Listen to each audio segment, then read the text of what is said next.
Hey everybody, welcome back to Race of History. Today we're going to get into a couple of different videos. First is Sabaton History's video on their music video Bismarck.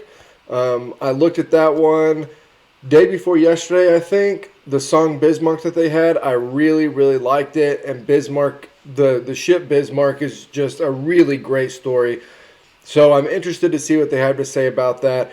Also, I'm going to put out another Sabaton song later on this afternoon, and tomorrow I will be putting out another video in the Caesar series. So that's what's going to be coming up the next couple of days. I'll have two today and then one video tomorrow being the Caesar video. With all that being said, let's get into it. Sabaton History on Bismarck. I'm Indy Nidell. I'm Per from Sabaton. And this is Sabaton History. What's his name? Is it Paz? Is it P-A-Z? He's probably my favorite member of the group. I don't know. Every time I see him, he makes me smile. Germany's Bismarck was the largest battleship ever built. But of course, being the biggest means you're also the biggest target. And it was also one of the most requested songs that you guys wanted us to sing about. So we did. We'll get to the song in just a minute, but first, here's the story of the Bismarck.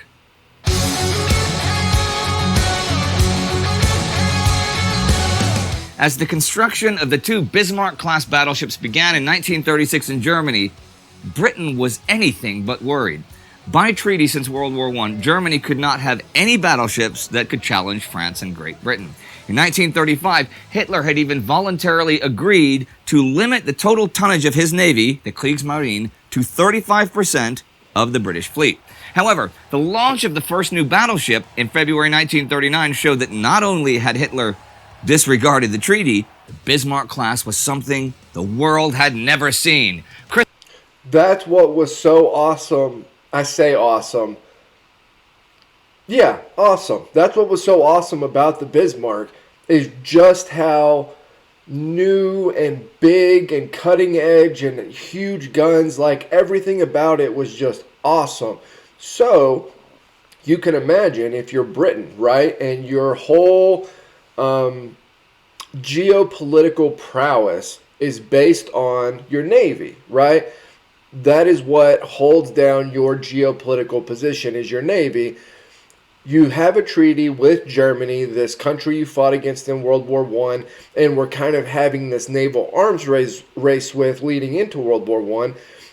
You have this treaty where Germany is not going to threaten your naval dominance anymore, right? Then, come to find out, years later, after you have sat comfortably with the idea that Germany is no longer going to threaten your naval power, years later you realize not only are they threatening your naval power, but they have just put out a ship that is so awesome, it shocks the world, right? And so you can imagine how Britain gets a little wound up over this.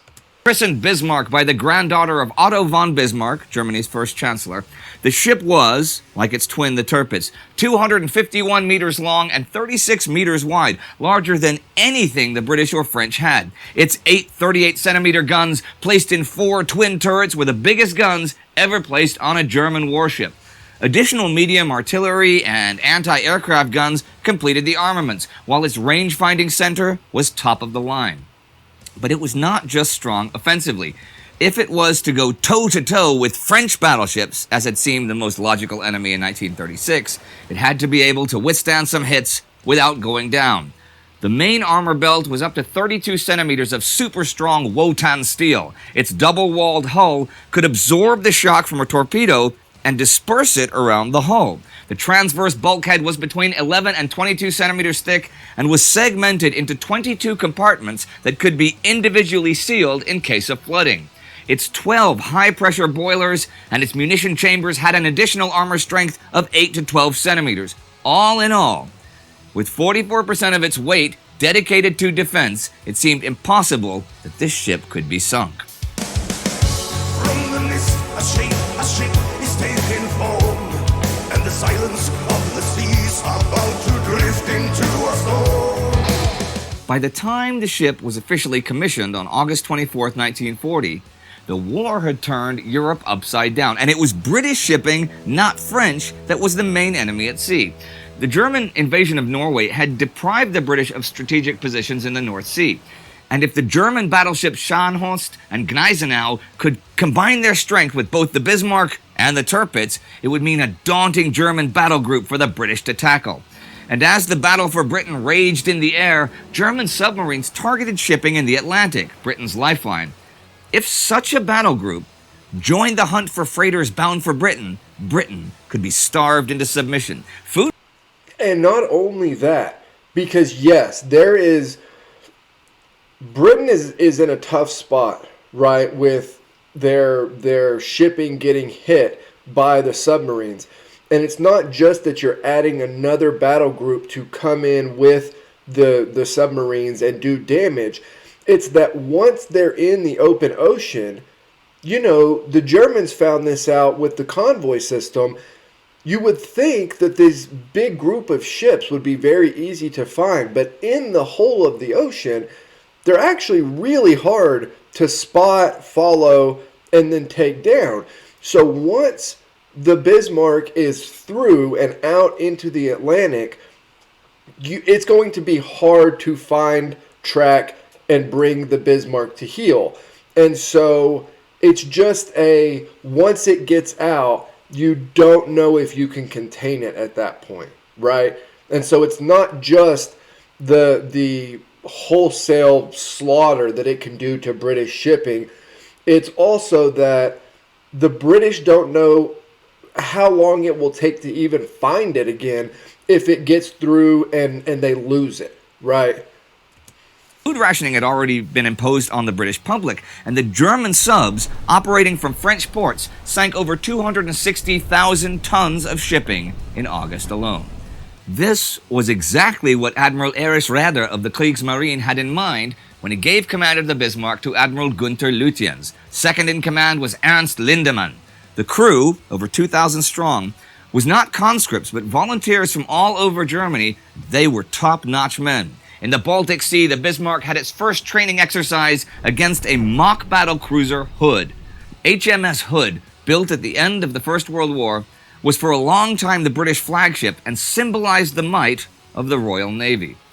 The first tests were favorable. The Bismarck could reach a top speed of 30.8 knots and outrun any potential threat, but there were two weaknesses. First, the recoil of the heavy guns was extreme, and it was uncertain if, under combat conditions, the force of the naval guns firing would harm the ship's equipment. The second weakness showed during a simulated rudder failure. Without rudders, it was very hard to maneuver the ship. Well, rudders and propellers were always a weakness on any ship, though, and the German Admiralty dismissed the problem, since hitting the rudder during combat was extremely unlikely. By April 1941, the Bismarck was ready for combat. It was to head back to the North Sea, catch up with the heavy cruiser Prinz Eugen, and meet Gneisenau in the Atlantic.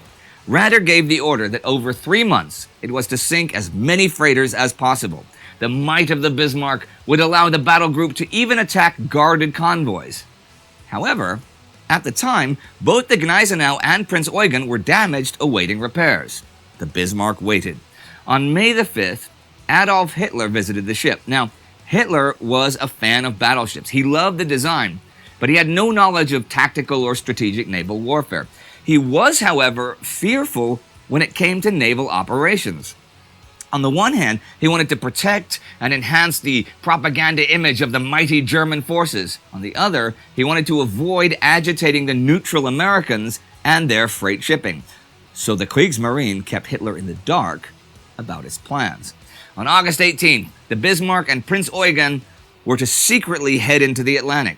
Those two ships were strong enough to do some serious damage to British trade. It was likely that the British knew that the Bismarck was battle-ready, but still, secrecy was the key to success. Until they reached the Atlantic, the Bismarck could run into a British trap and be overwhelmed by numerically superior forces. But you know, how they hoped to keep the largest battleship in the world floating around out there a secret is beyond me.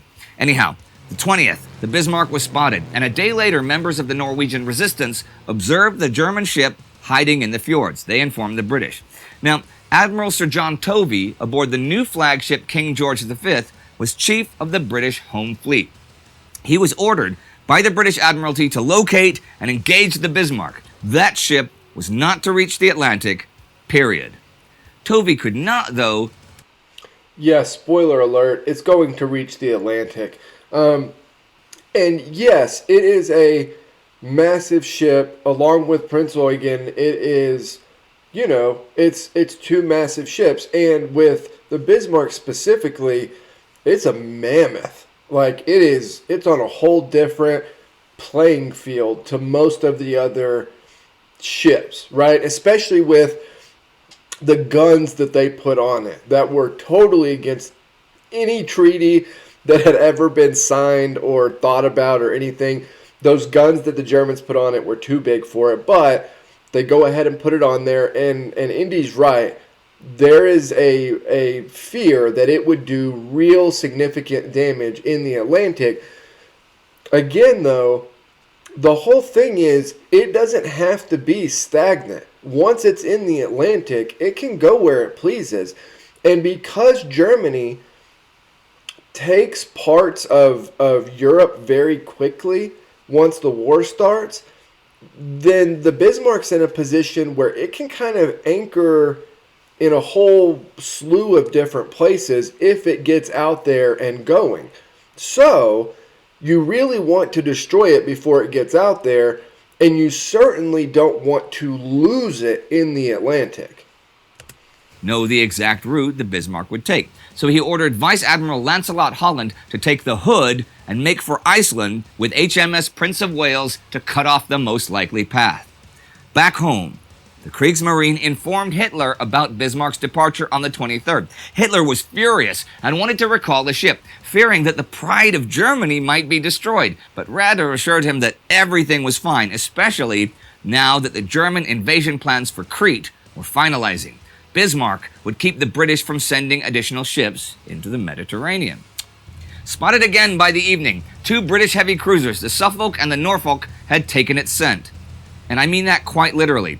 The Suffolk was equipped with a superior new radar system, and the heavy cruiser shadowed the Bismarck and gave its whereabouts to the rest of...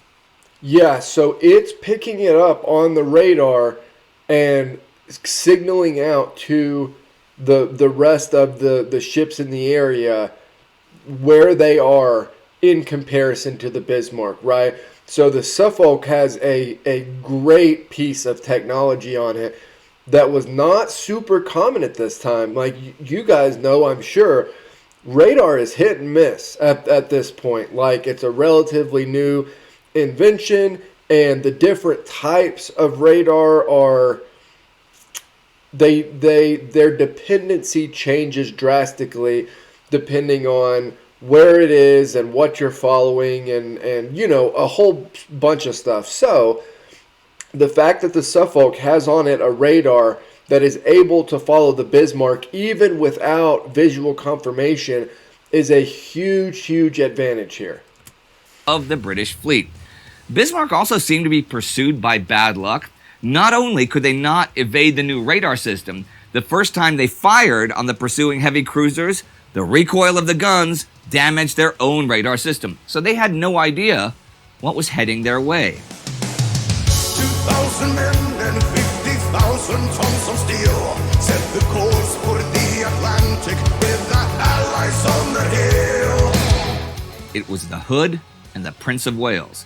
The Hood had more guns than the Bismarck, but way less armor. The crew was also inexperienced because since the end of the First World War, it had not fired a shot in combat.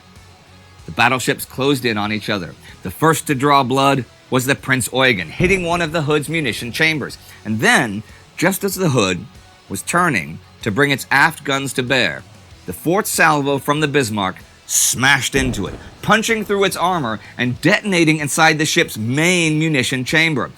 A moment of shock paused the battle as HMS Hood was engulfed by a giant fireball and split in half. The Prince of Wales returned fire on the Bismarck, damaging it, but was in turn itself hit, which destroyed the bridge and killed the officers. The Prince of Wales turned and fled.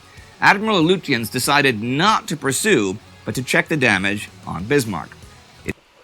And the Prince of Wales is freaking out right now. I have read the first person back and forth accounts of this particular engagement, and nobody can believe that the hood has just vanished in like this real quick, just boom, the guns hit, they hit the ship, there's an explosion, and then the hood is gone. I mean, it's just gone. It just sinks and is no longer there. There is this like collective freak out amongst the passengers, the sailors on the Prince of Wales, about what just happened. This pride jewel of the Royal Navy just like disintegrated and was gone in the snap of a finger. It had only received one hit, but was taking on water. One of the boiler rooms had to be abandoned, but more importantly, the foremost fuel depots were leaking. Lutyens evaluated his options. He had damaged the Prince of Wales and destroyed the hood, a major victory. Indeed, it had been a lucky shot, and the battle had not lasted 10 minutes, but only 3 of the 1,419 men aboard the hood had survived. But the Bismarck could not now reach top speed, and his fuel was lower than planned. Yep, Bismarck was always referred to as a he. Lutyens could return the way he came to Norway, or try to break through to Saint-Nazaire, France for repairs. He chose France. Yep. The death of the hood was indeed a shock to the British public. Admiral Tovey was ordered to destroy the Bismarck with all ships available. Norfolk and Suffolk were still shadowing the Bismarck, but neither could slow it down. The only ships close enough to do that were Force H, HMS Sheffield, HMS Renown, and the aircraft carrier Ark Royal, with 18 Swordfish torpedo bombers aboard. Those biplanes looked like World War I, but could reach 100 knots, enough to catch the Bismarck. Lutyens was pessimistic about his chances, since basically the whole British home fleet was on his heels. Force H made contact with the Bismarck May 25th, but the Renown and the Sheffield were too weak to engage. 15 torpedo bombers did instead that night. Such small planes are hard to hit with AA guns, especially at night, and with suicidal bravery they closed in and released torpedoes at 300 meters. The first torpedoes did minimal damage, but Bismarck was hit in the stern while making evasive maneuvers, and inrushing water blocked the rudder. Bismarck's Achilles heel had been hit.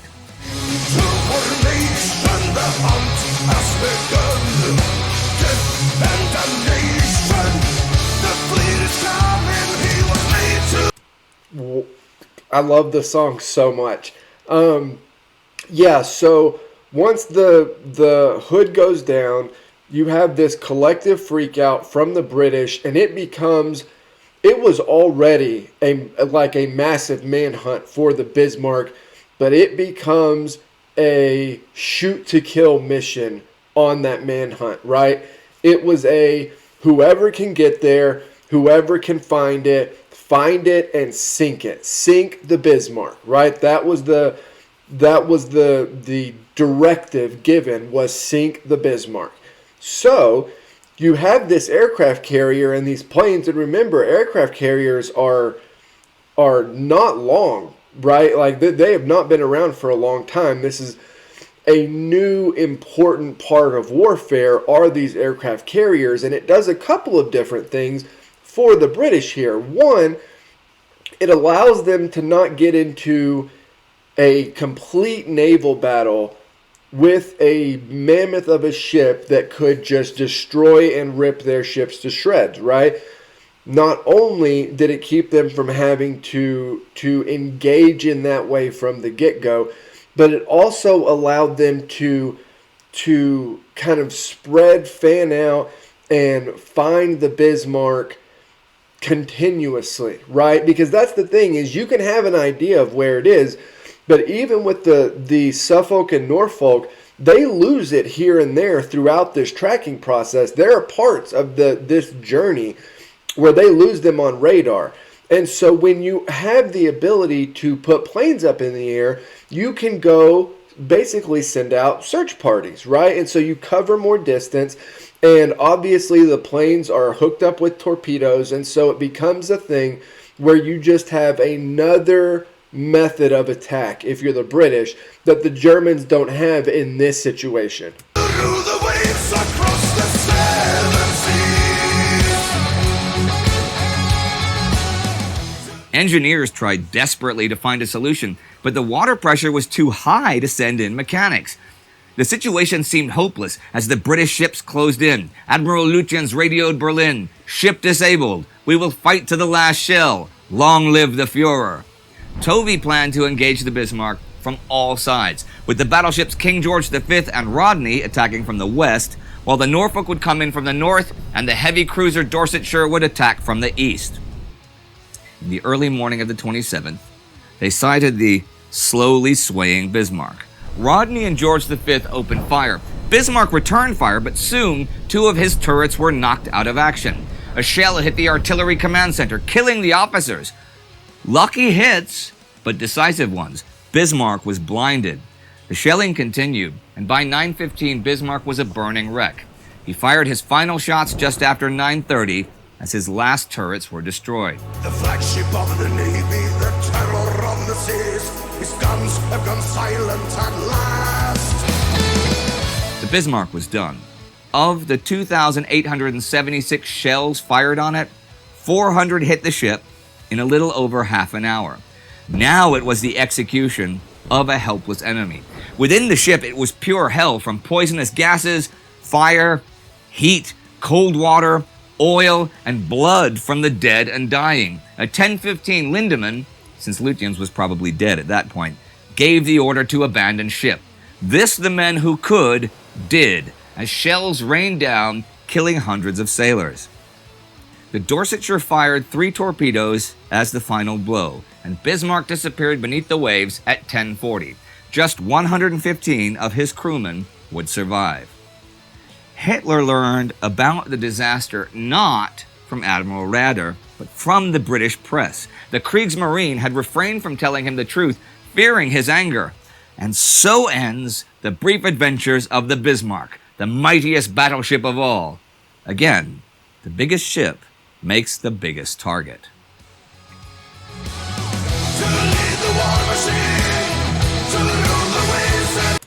And it had gotten so close to making it to France.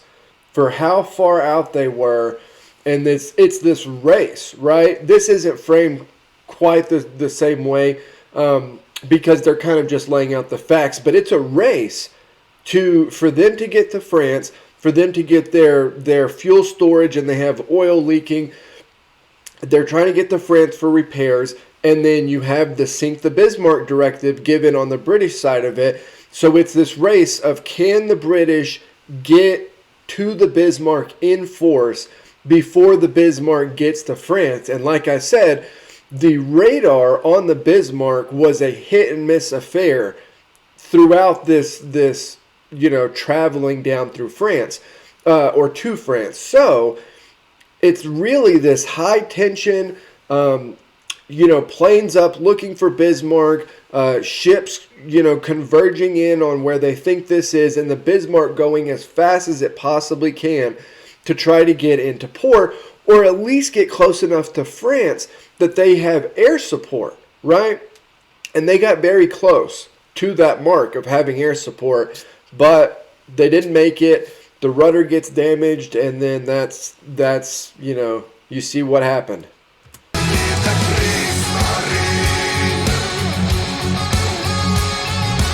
So what inspired you to write about the Bismarck? All right, we get a lot of requests from our fans. Ever since the album 2010, Coat of Arms, where we actually asked our fans officially for the first time to send in ideas. I received over 10,000 ideas in just a short period of time. It took me weeks to go through. Because they'd write a whole story, not just Bismarck. They'd write, you should tell this story about this and this. Yeah, well, some people write, you should write a story about Star Wars. And some people write a whole thing. You guys, Star Wars doesn't count as military history, even though it was a long, long time ago in a galaxy far, far away. When I go through them, Yeah. There is one of the stories that keeps popping up constantly, and there are so many people who want to hear the story about the battleship Bismarck. I like warships, I like naval warfare. Yeah. And for me, this was a topic that I really wanted to cover. We couldn't fit it on Carolus Rex, for obvious Right, yeah, reasons. okay. We couldn't really fit it in on the heroes, even though you could sort of maybe write it from the perspective of the sailors or something like this. Sure. If we would put it on the last stand, yeah, then maybe that would have worked, but we didn't cover it for that. And then we have the cooperation with the gaming company called Wargaming. And they have a game called World of Tanks where Sabaton has a tank inside. Yeah. And they also have another game about ships. World of Warships. Yes, correctly. And they asked us if we had any song that would fit to this. And yeah, we do have the song Midway, which is about naval warfare. We thought, okay, this is a great opportunity for us, actually, They have a song on Midway too? What the heck? to write something unique for this. Because we felt this story we want to tell, and we can actually do it outside of an album to gain Right, more okay. focus on it. And we decided, we went to the studio and we wrote the song Bismarck, Yeah. and we recorded it, and Wargaming actually helped us to produce a really, really awesome video for it. Because it is the single.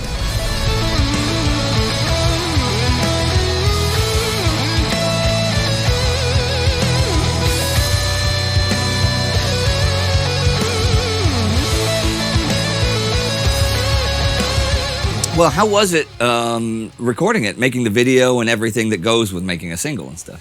Yeah, well, the video was recorded in several locations. Yeah. Our main part was filmed on a ship, so we needed to find absolutely open water that would fit Right. to the purpose, and a boat that was suitable enough to carry a stage that we could take out on open water. And they sprayed us constantly with water when we were filming it, and it was pretty cold when they were driving full speed with the vessel and filming it over and over again. Yeah. And we were so cold, and with the water, it actually freezed our fingers, so in the end we could barely move them at all. But But the I people think, filming, they were all wearing jackets and things. yeah, they were comfortable. They were drinking coffee and just enjoying the sight of us. It is a tough life being a rock star. Tough life. But in the end, it turned out to be a really cool video, that's for sure. Yeah, well, I love the song too. So, and it's great that we have this channel now, so we can even explain it to the people who might have missed the single. Sure. So that was Bismarck. And this is Sabaton History. The terror of the seas, Bismarck and the Kriegsmarine. Alright, thanks for watching, and don't forget to subscribe to the Sabaton History channel, check out Indie's other channels, and support us on Patreon, because that's what makes this happen. Okay, that was another great Sabaton History episode. That's really cool that Wargaming went to them specifically to get them to do a song that they could use. I don't know, I feel like companies for advertising just kind of throw money in places a lot of times, and just like, it's just all kind of random. I feel like going to a group like Sabaton that specifically does history stuff and saying, hey, we want to help you do something about ships, you know, it's all on you. You can do whatever you want and we'll help however we can. That's just a really, really cool way to go about advertising. So I wish more companies would do that. But that was the Sabaton History on the Bismarck. Again, I will get to another Sabaton song later on this afternoon. Like, comment, subscribe. Help me keep building the channel over here, and I will see all of you next time.